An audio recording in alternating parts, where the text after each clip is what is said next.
Hello दोस्तों, नमस्कार। मैं हूं अभय आनंद और आप देख रहे हैं डीएम क्लासेस। तो आपका स्वागत है हमारे यूट्यूब चैनल में। तो दोस्तों, आज हम डिस्कस करने जा रहे हैं बेस थ्योरम का ही अगला पार्ट। तो दोस्तों, आज हम डिस्कस करने जा रहे हैं 13.3 का ही प्रॉब्लम नंबर 10 से। चलते हैं, हम डिस्कस कर रहे हैं एक्सरसाइज 13.3। चलते हैं दोस्तों, देखिए प्रॉब्लम नंबर क्या कहता है। प्रॉब्लम नंबर 10 कहता है कि मान लीजिए कि कोई लड़की एक पासा उछालती है। एक लड़की है और वो क्या कर रही है, तो पासा उछाल रही है। यदि उसे 5 या 6 की संख्या प्राप्त होती है, सुनिएगा दोस्तों, यदि उसे 5 या 6 की संख्या प्राप्त होती है तो वह सिक्के को 3 बार उछालती है। वह सिक्के को 3 बार उछालती है और चीतों की संख्या को नोट करती है। चीत की संख्या को नोट करती है। यदि उसे 1, 3, 4 की संख्या प्राप्त होती है तो एक सिक्के को वो 1 बार उछालती है। हाँ, तो कहता है और उसे नोट करती है। तो उस पर चित हुआ कि पट प्रकट हुआ, हेड प्रकट हुआ या टेल प्रकट हुआ। तो कहता है यदि उसे ठीक एक चित्त प्रकट होता है, सुनिएगा दोस्तों, उसे क्या हो रहा है, एक चित्त प्रकट हो रहा है, तो उसके द्वारा उछाले गए पासे पर 1, 2, 3 या 4 आने की प्रायिकता क्या है। तो दोस्तों, सवाल थोड़ा बड़ा है लेकिन हम इस बात को अब समझा रहे हैं, आपको ध्यान से समझिएगा, है ना, क्योंकि आप यहाँ पे फॉर्मूला बेस पे इसको आप नहीं समझ सकते हैं। आपको कंसेप्ट पहले बोल रहे थे कि प्रोबेबिलिटी एक ऐसा चैप्टर है जिसमें कि 2 पार्ट है, एक लॉजिक पार्ट है और एक सॉल्विंग पार्ट है। तो लॉजिक पार्ट पहले प्रॉब्लम क्या कह रहा है, अगर इस बात को आप नहीं समझे तो इसका मतलब है कि आपको सॉल्व करना भी नहीं आता है। तो पहले यहाँ पे इस बात को समझेंगे कि एक कोई लड़की है, वो क्या कर रहा है कि एक पासा फेंकता है, डाइस। कहता है 5 या 6 आया कि नहीं, आएगा कि नहीं आएगा। 5 या 6 आता है तो बगल में एक सिक्का भी है तो वो 3 बार सिक्का उछालता है। लेकिन 1, 2, 3, 4 आता है तो सिक्का को कितना बार उछालता है, तो 1 बार। तो उसको एक चित्त प्रकट होता है, एक चित्त प्रकट होता है, ज्यादा चित्त नहीं होता है। उसको जो एक चित्त प्रकट होता है, अब उसकी ये बात क्या गारंटी प्रायिकता है कि उसका जो पासा पे कितना आया होगा, 1, 2, 3, 4 आया होगा। अब देखिएगा दोस्तों, यहाँ पे पहला घटना अगर देखा जाए तो वो पासा उछालता है। अब पासा पे भी 2 तरह का घटना है। एक तो यही कि 5 या 6 आता है, यानी तो 1, 2, 3, 4 आता है। अब यहाँ पे लिखते हैं प्रॉब्लम नंबर 10 क्या कहता है, E1 पासे पर 5 या 6 प्रकट होता है और E2 क्या है कि पासे पर 1, 2, 3 या 4 प्रकट होता है। अब यहाँ पे अगर प्रायिकता निकालिएगा दोस्तों, तो यहाँ पे पासे पे S का मान 6 होता है, प्रतिदर्श समष्टि का सैंपल स्पेस का मान। यहाँ से अगर प्रोबेबिलिटी ऑफ E1 निकालिएगा, क्योंकि 2 ठो मान आ रहा है तो 2/6 1/3 हो जाएगा। प्रोबेबिलिटी ऑफ E2 क्या हो जाएगा, 4/6 कितना हो जाएगा, तो 3 हो जाएगा। अब सिक्के पर एक चित्त प्रकट होता है, तीसरा घटना। ऐसा होने के बाद सवाल कहता है कि सिक्के पर क्या होता है, एक चित्त प्रकट होता है। अब देखिएगा दोस्तों, यहाँ पे कंडीशन क्या क्या था, याद आया कि 5 या 6 आता है तो एक सिक्का 3 बार उछलता है ना। एक सिक्का कितना बार उछलता है। तो अब यहाँ पे लेते हैं स्थिति 1 कि पासे पे क्या आता है, 5, 6 प्रकट होता है।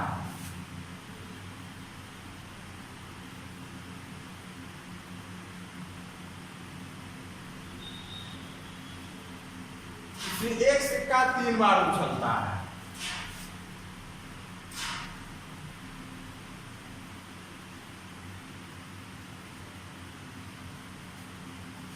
उछाला जाता है। अगर एक सिक्का 3 बार उछलेगा तो दोस्तों क्या हो जाएगा, एस का मान H H H H H T H T T H T H T H T T H H T T H T T, है ना दोस्तों। अब यहाँ पे कहता है एक चित्त प्रकट होता है कब, एक चित्त प्रकट होता है तो प्रोबेबिलिटी ऑफ ए, एक चित्त प्रकट होना कब, जब 5 या 6 होता है। तो यहाँ पे देखिएगा दोस्तों E1 करेंगे, यहाँ पे केटो आ रहा है, बताइए तो एक चित्त आना चाहिए। यहाँ पे देखिएगा एक चित्त यहाँ हो रहा है, एक चित्त यहाँ हो रहा है, एक चित्त यहाँ हो रहा है, क्योंकि सवाल होता है कि एक चित्त आना चाहिए, डबल ट्रिपल नहीं आना चाहिए। तो नोट कर लीजिए क्या क्या आ रहा है, एच टी टी आ रहा है, टी एच टी आ रहा है, टी टी एच आ रहा है। तो 3 बार यहाँ पे दोस्तों क्या हो जाएगा, क्योंकि टोटल सैंपल स्पेस का मान कितना है तो 8 है, तो 3 बार क्या हो जाएगा। अब चलिएगा स्थिति 2 क्या कहता है कि पासे पर 1 2 3 या 4 आता है।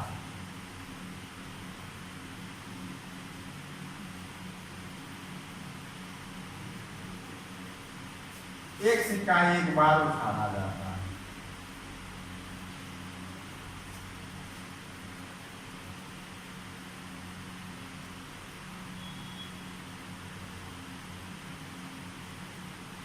अब दोस्तों तो बताइए कि यहाँ पे एक सिक्का एक बार आएगा तो एक हेड आने की प्रायिकता कितनी है। एक सिक्का पे तो 1/2 हो जाएगा, आप लोगों को तो पता है। तो एक सिक्का दूसरे में हो जाएगा 1/2 हो जाएगा। अब यहाँ पे कहता है कि इसकी क्या प्रायिकता है कि 1 2 3 होना चाहिए। हाँ, एक चित्त आए और उस पर क्या प्रायिकता है कि 1 2 3 4 आना चाहिए। तो इसका मतलब दोस्तों आप किस पर ले रहे हैं, E1 पे ले रहे हैं कि E2 पे ले रहे हैं। तो 1 2 3 4 कहाँ पे है, E2 में है ना। तो यहाँ पे बेस थ्योरम पे जाइएगा तो probability of E2 bye A, हाँ क्या हो जाएगा, तो probability of E2 into probability of A by E2 by हो जाएगा probability of E1 into A by E1 plus हो जाएगा E2 into probability of A by E2। अब यहाँ से आइएगा दोस्तों E2 का मान कितना है तो 2/3 है और A बाय E2 का मान कितना है तो दोस्तों A बाय E2 का मान कितना है तो 1/2 है। तो फिर हो जाएगा यहाँ पे 1/3 इंटू कितना तो 3/8 प्लस 2/3 इंटू 1/2। और यहाँ पे दोस्तों हल कीजिएगा तो आपका आंसर हो जाएगा, हम बुक में देख लेते हैं, आपका हो जाएगा दोस्तों 2/3 इंटू 1/2। यहाँ पे हो जाएगा दोस्तों 8/11 हो जाएगा। आप लोग मिला लीजिएगा, 8/11 हो गया, 11 हो गया। इस प्रकार से दोस्तों ये प्रॉब्लम कंप्लीट होता है। तो चलते हैं हम अगले प्रॉब्लम पे। बहुत सिंपल सा प्रॉब्लम है, बहुत इंटरेस्टिंग सा प्रॉब्लम है। तो चलते हैं दोस्तों अगले प्रॉब्लम पे। देखिए अगला प्रॉब्लम क्या कह रहा है, 11 नंबर, कि एक व्यावसायिक निर्माता के पास A, B तथा C मशीन ऑपरेटर है। देखिएगा यहाँ पे 3 ऑपरेटर है, A है, B है और क्या है, C है। तो फिर कहता है कि प्रथम ऑपरेटर A 1% खराब सामग्री, ऑपरेटर B तथा C 5% और 7% खराब सामग्री उत्पादित करता है। कार्य A पर कुल समय का 50% लगता है, B का 30%, C का 20%। यदि एक खराब सामग्री उत्पादित करता है तो इसे A द्वारा उत्पादित किए जाने की प्रायिकता क्या है। अब दोस्तों क्या है यहाँ पे 3 मशीन दिया हुआ है, मशीन ए है, मशीन बी है, मशीन सी है कि नहीं। तीनों जो कार्य करता है उसका अलग अलग मान दिया हुआ है। तीनों ने खराब उत्पादन भी किया, वो भी मान दिया हुआ है। अब कहता है इस बात की क्या प्रायिकता है, जो खराब उत्पादन है वो ए के द्वारा किया गया है, इसकी क्या प्रायिकता है। तो देखिएगा दोस्तों यहाँ पे हम कैसे बना रहे हैं। तो यहाँ पे पहले E1 क्या है कि मशीन ए द्वारा उत्पाद पर किया गया कार्य, किया गया लगाया गया समय है ना। मशीन ए द्वारा उत्पादन पर लगा समय, कितना समय लिया। E2 क्या है, मशीन बी द्वारा उत्पादन पर लगा समय।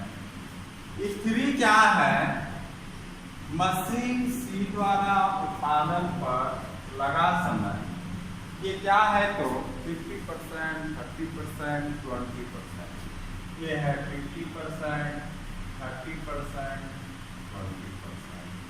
प्रोबेबिलिटी निकालिएगा कि E1 तो हो जाएगा 50/100, 1/2 भी लिख सकते हैं।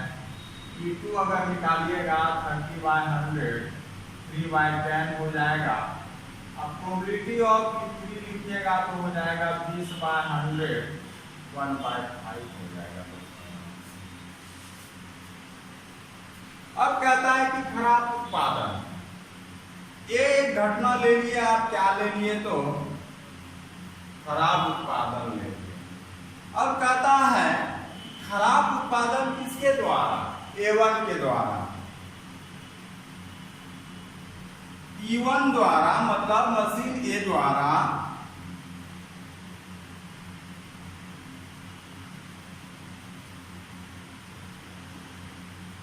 खराब उत्पादन। खराब उत्पादन प्रोबेबिलिटी ऑफ A/E1 ये दिया हुआ है। कितना दिया हुआ है सवाल में, देखिए आपका दिया हुआ है 1%। 1% हो गया 1/100। मशीन बी द्वारा खराब उत्पादन दिया हुआ है मशीन E2 है तो E2 हो जाएगा, है ना, बी है तो यहाँ पे कहता है कि 5%, तो 5 कितना हो गया 100। और मशीन सी द्वारा खराब उत्पादन क्या हो जाएगा, A/E3, तो हो जाएगा दोस्तों 7% था शायद, हाँ तो 7% है, तो 7% का हो जाएगा 7/। अब यहाँ पर देखिएगा दोस्तों, कहता है कि मशीन ए के द्वारा खराब उत्पादन की क्या प्रायिकता है ना। तो लिखिएगा यहाँ पे मशीन ए द्वारा खराब उत्पादन की प्रायिकता क्या हो जाएगा दोस्तों। मशीन ए द्वारा खराब, यहाँ पे मशीन ए का बोल रहा है तो E1 बाय कितना हो जाएगा ए। अब फॉर्मूला लगाइएगा तो हो जाएगा दोस्तों, आपको पता है P1 × P A/E1। बाय के रूप में लिखिएगा P1 P A/E1 plus P2 × P A/E2 plus हो जाएगा क्या तो P3 × P A/। अब यहाँ से चलते हैं, सबका मान रखिएगा, सबका मान रखते हैं तो देखते हैं होता है। हम मिटा रहे हैं, यहाँ पे देखिएगा दोस्तों हो जाएगा आपका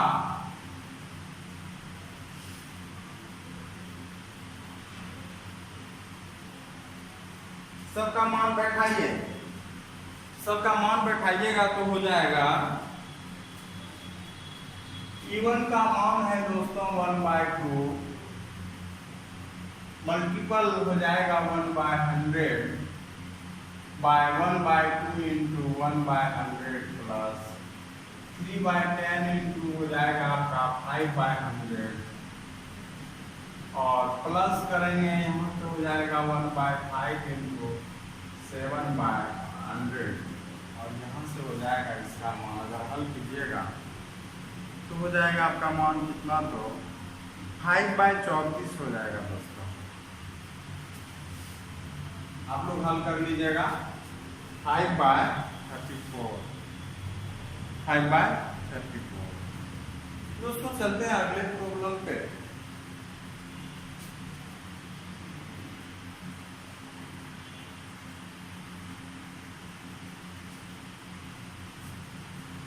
तो दोस्तों हम बात कर रहे हैं अगले प्रॉब्लम नंबर 12 का।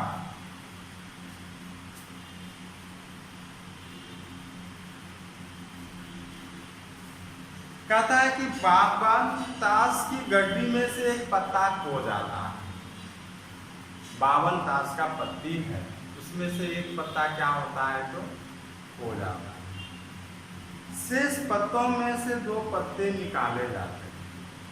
जब एक पत्ता खो गया तो उसमें से आप 2 पत्ते निकाल दो।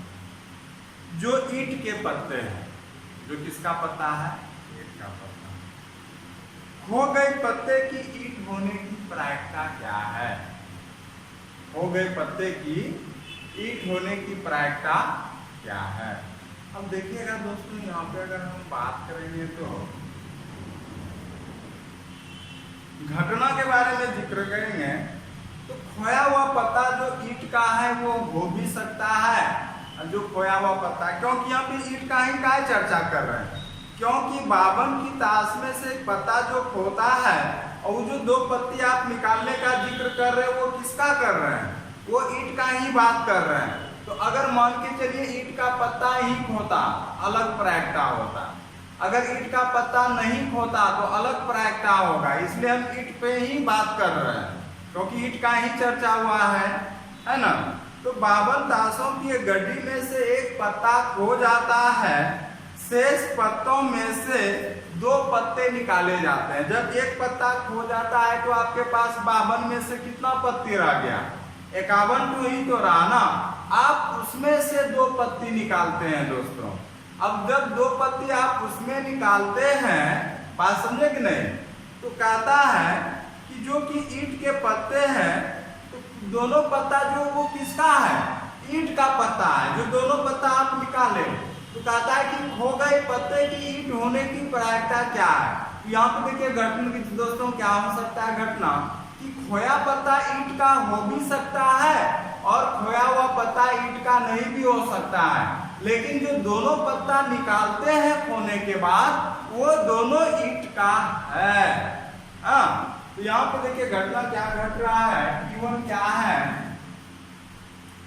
E1 कहता है खोया पत्ता ईंट का है, खोया हुआ पत्ता ईंट का है।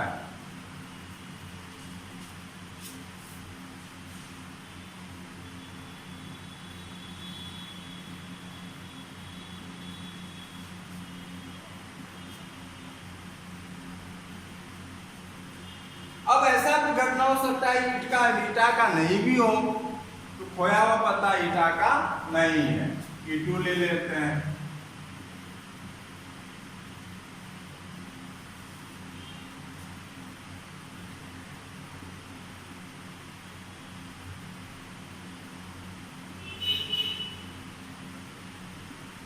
खोया पत्ता ईटा का है। अब यहाँ पे देखिएगा दोस्तों कि अगर खोया हुआ पत्ता ईटा का है तो इसका प्रोबेबिलिटी कितना होगा, तो ईटा का क्या ठो पत्ते, 13 ठो ना, तो 13 ठो में ही तो एक पत्ता खोएगा।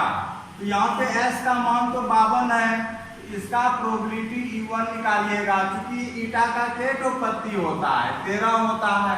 तो यहाँ पे 13/52 कितना हो जाएगा, 1/4। फिर यहाँ पे अगर ईटा का पत्ती नहीं खोया होगा तो ईटा का कितना पत्ती नहीं है, तो 52 में 13 को घटा लीजिएगा, 39 हो जाएगा। और यहाँ पे प्रोबेबिलिटी ऑफ E2 हो जाएगा 39/52 3/4।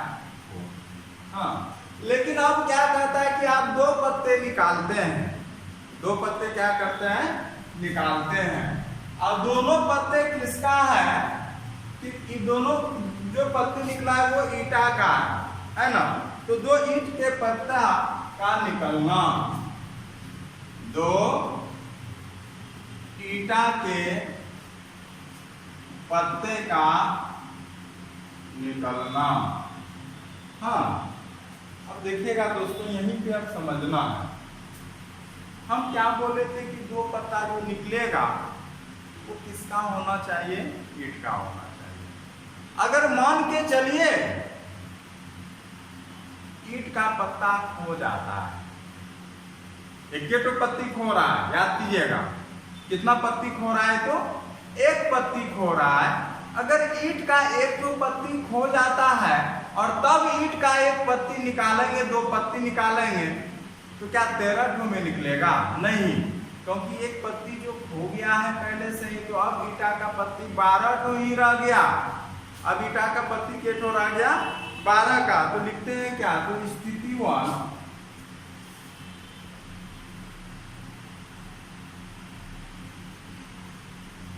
जब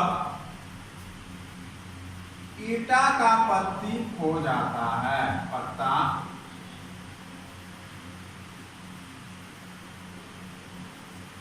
तब दो ईटा का पत्ती निकलने की प्रायिकता हो जाएगा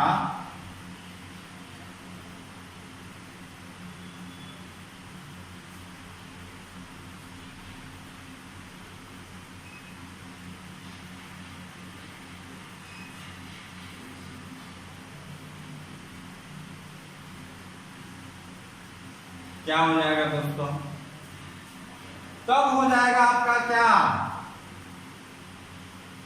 दो ईटा का पत्ती निकल रहा है कब, जब खोया हुआ पत्ती किसका है, तो ईटा का है। अब बताइए, एक पत्ती निकला, दो पत्ती निकलेगा, तो दो पत्ती बारी से निकलेगा, पहली बार एक पत्ती, फिर दूसरी बार दूसरा पत्ती। अब ध्यान दीजिएगा दोस्तों, इस सवाल को समझिएगा, बहुत ही कंसेप्चुअल सवाल है ना। बहुत कम ही टीचरगण इनको डिस्कस कर पाते हैं। आपके पास 52 कार्ड था, एक कार्ड खो गया, तो बचा कितना, 51। उसमें कहता है कि ये किसका ईटा का खोया है, तो खो जाता है, तो ईटा का ही खो जाता है। निश्चित रूप से ईटा का अगर एक पत्ता खो गया, तो अब वहां पे 13 पत्ता नहीं रह गया, 12 पत्ता रहा है। तो अब जो पहला पत्ती निकलेगा वो कहां से निकलेगा, 52 ही निकलेगा। अगर पत्ती नहीं खोता तो 13 से निकलता है, क्योंकि ईटा का 13 पत्ती होता है। तो अब तो एक खो गया सवाल के अनुसार, तो एक खो गया, तो अब के बचा रह गया 12। लेकिन टोटल भी तो खो चुका है, तो टोटल में से एक खो गया, तो कितना बचा, 51। क्योंकि अब यहाँ पे तो आप दो पत्ती निकाल रहे हैं, एक पत्ती तो निकाल लिए, अब दूसरा पत्ती फिर निकालिएगा। अब 12 में से एक पत्ती निकाल लिए, अब कितना पत्ती रह गया दोस्तों, 11 रह गया। क्योंकि आपका 13 में एक हो गया 12, अब 12 में फिर एक निकाल लिए, तो कितना बचा रह गया, तो 11। अब यहाँ पे कितना हो गया, तो 50। इसको हल कीजिएगा तो दोस्तों मान हो जाएगा आपका कितना, तो 22/425। 22/425।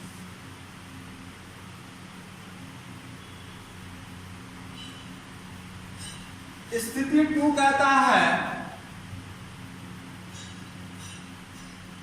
कि जब ईटा का पत्ता नहीं खोता है, जब ईटा का पत्ता नहीं खोता है, तब दो ईंट का पत्ता निकालने की प्रायिकता क्या होगा दोस्तों,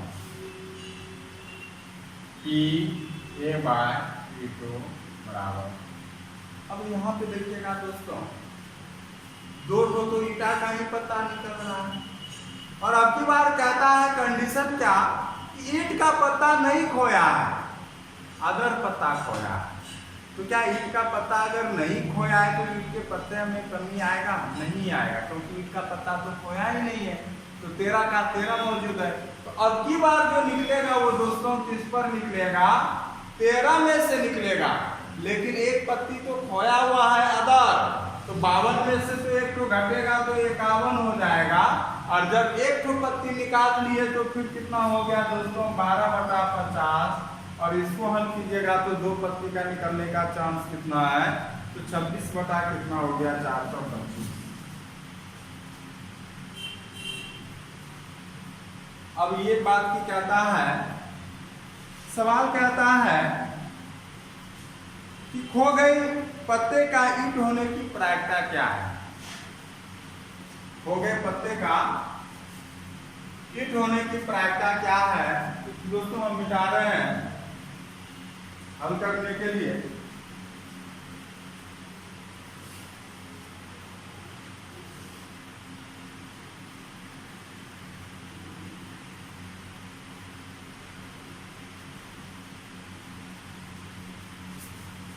हो गए पत्ते का ईंट होने की प्रायिकता,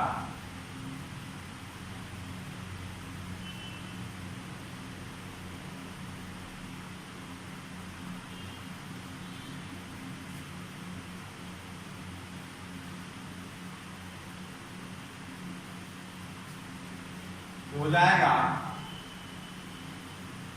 प्रोबेबिलिटी ऑफ, हो गया पत्ता, उसका मतलब यहाँ पे E1 का बात कर रहा है, किसका होने का, ईंट होने का। तो हो जाएगा probability of E1 into A by E1 by E1 into probability of A by E1 plus probability of E2 A by क्या E2। यहाँ से दोस्तों मान निकालिएगा, तो आपका मान यहाँ पे दिया हुआ है,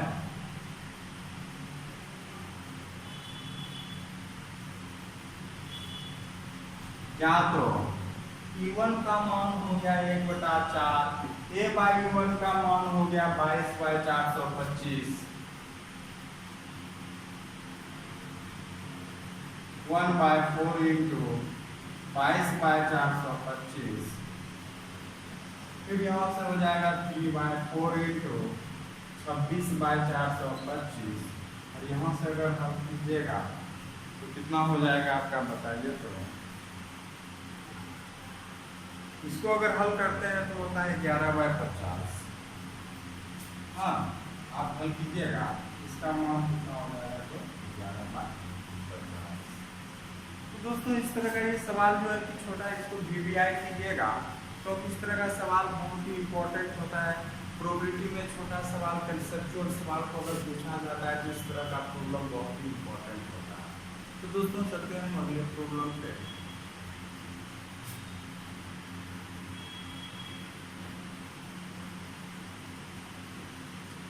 चलते हैं दोस्तों अगले प्रॉब्लम पे। कहता है ए द्वारा सत्य 30 नंबर, ए द्वारा सत्य बोलने की प्रायिकता 4/5 है। एक सिक्का उछाला जाता है, ये बताता है कि चित्त प्रकट हुआ, वास्तविक रूप से चित्त प्रकट होने की प्रायिकता है। देखिए दोस्तों यहाँ पे 2 घटना, अगर ये द्वारा सत्य बोलने की प्रायिकता 4/5 है, इसका मतलब है कि वो 100% सत्य नहीं बोलता है, वो झूठ भी बोलता है ना। E1 क्या हुआ, ए द्वारा सत्य बोलना, और E2 क्या हो गया, ए द्वारा सत्य नहीं बोलना। हाँ, अब ए द्वारा सत्य बोलने की प्रायिकता कितनी है, तो E1 कितना, तो 4/5। E2 कितना हो जाएगा, सत्य नहीं बोलता है तो कितना हो जाएगा दोस्तों, 1/5। कैसे 1/5 आया, तो जितना सत्य बोलता है 1 माइनस 4/5, क्योंकि इतना तो सत्य बोलता है। अब सत्य नहीं बोलता है कि 1 माइनस 4 क्या हो जाएगा, 5 हो जाएगा, 1 बाय क्या हो जाएगा। अब यहाँ पे एक घटना घटता है, वो क्या आता है तो चित्त आता है। हाँ, वो क्या आता है तो चित्त आता है। तो बोलता है क्या कि यहाँ पे आप चित्त आने की प्राप्ति, आप देखिएगा दोस्तों, अगर वो सत्य बोलता भी है, चित्त आने का एक सिक्का पे कितना मान होगा 1/2। अगर वो झूठ भी बोलता है कि सत्य प्रोबेबिलिटी, मतलब वो बोलता है कि झूठ बोला कि इस बार क्या आया, हेड आया, चित्त आया, लेकिन वो झूठ बोला इसका मतलब हेड आया, तो टेल आया, हेड के बारे में तो झूठ बोला, तो क्या आया तो टेल आया। अब टेल आने का प्रोबेबिलिटी कितना है, एक सिक्का पे 1/2। तो टेल आने का भी प्रोबेबिलिटी अगर 1/2 है, तो हेड आने का वैसे केस में कितना है तो भी है, उस केस में भी उसका मान कितना है, क्योंकि 50-50 तो दोनों का चांस बनता है। तो यहाँ से आइएगा दोस्तों, अब कहता है कि सत्य बोलने पर उसका, सत्य बोलने पर वास्तविक रूप से चित्त आने की प्रायिकता, यहाँ पे जो है उसका सत्य बोलना मतलब वास्तविक रूप से वो सत्य बोल रहा है, तो इसका मतलब जो मान निकालना है A/E1 प्रोबेबिलिटी ऑफ E1/A हो जाएगा probability of E1 P A/E1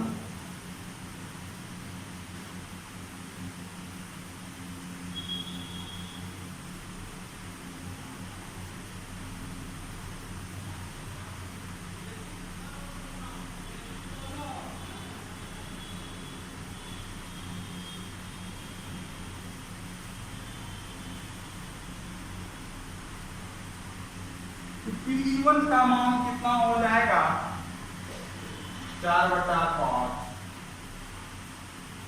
into A/E1 का मान कितना है जो हाफ है,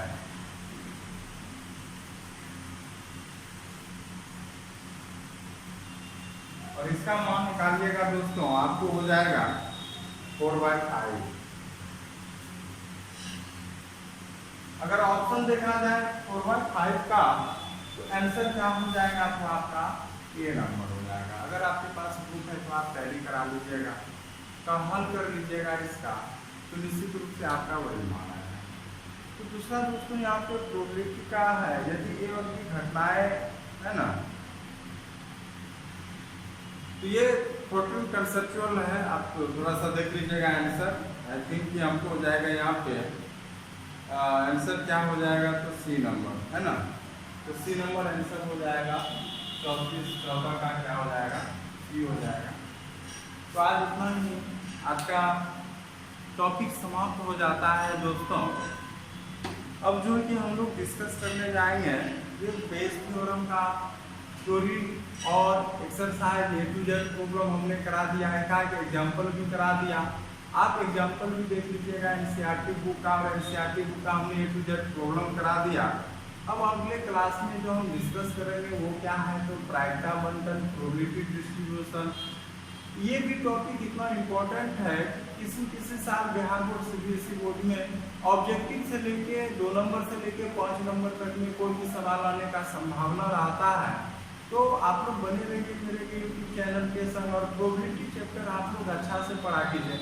बहुत बच्चे इस चैप्टर को नेगलेक्ट कर देते हैं, इतना ईजी होने के कारण, बात होने के बावजूद भी चैप्टर को आप लोग समझ नहीं पाते हैं। हम कहते हैं आप रेगुलर देखें मेरा वीडियो, हम 100% की गारंटी देते हैं कि आपको समझ में आएगा दोस्तों, इतना भी बड़ी हार्ड टॉपिक नहीं है। तो दोस्तों आज इतना ही, आप लोग को बहुत बहुत धन्यवाद।